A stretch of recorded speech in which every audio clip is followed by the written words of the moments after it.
दहशतवादाविरोधातल्या लढ्यात रशिया भारतासोबत पुतीन यांची फोनवरून मोदींना ग्वाही, तर स्थिरतेसाठी पाकिस्तानला पाठिंबा देऊ चीननं दाखवले रंग।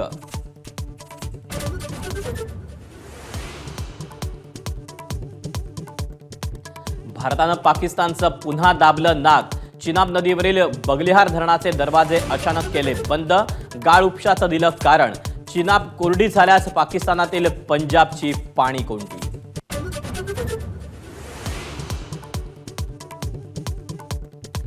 दहशतवाद पोषणाऱ्या पाकिस्तानला तुर्कस्तानचा पाठिंबा, तुर्कस्तानची युद्धनौका कराची बंदरात दाखल, मोठे देश भारतासोबत मात्र तुर्कस्तानची पाकिस्तानशी हातमिळवणी।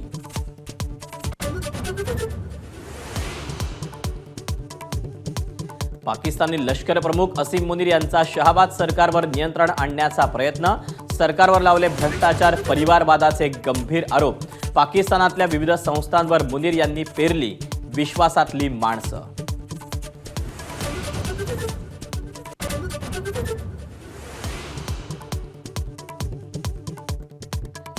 सुरक्षा यंत्रणांना देशव्यापी मॉकड्रिल घेण्याचे आदेश, 7 मेला सर्व राज्यांमध्ये सायरन वाजवण्याच्या गृह मंत्रालयाच्या सूचना।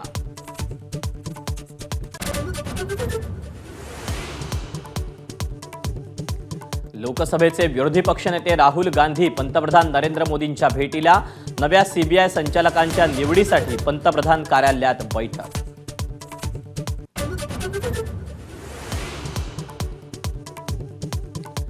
काँग्रेस रिकामी करा, भाजप प्रदेशाध्यक्ष चंद्रशेखर बावनकुळेंचा पदाधिकाऱ्यांना कानमंत्र, काँग्रेस नेत्यांकडून बावनकुळेंच्या वक्तव्याचा समाचार।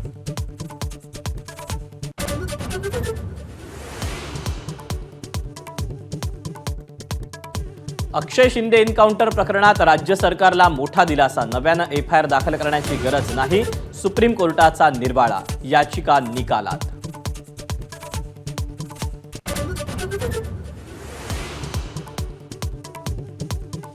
राज्यात 12वीचा एकूण निकाल 91.88%, कोकण विभाग यंदाही अव्वल स्थानी, नेहमीप्रमाणेच मुलींनी मारली बाजी, 89.46% घेऊन लातूरचा निकाल सर्वात कमी।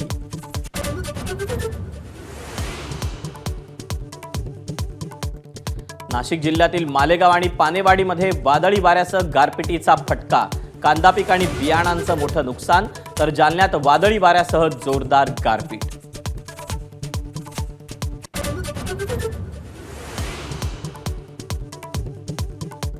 सौदी अरेबियाच्या अनेक शहरांमध्ये धुळीचं प्रचंड वादळ, रियाद, जझान, अल कासिम शहरांना सर्वाधिक फटका।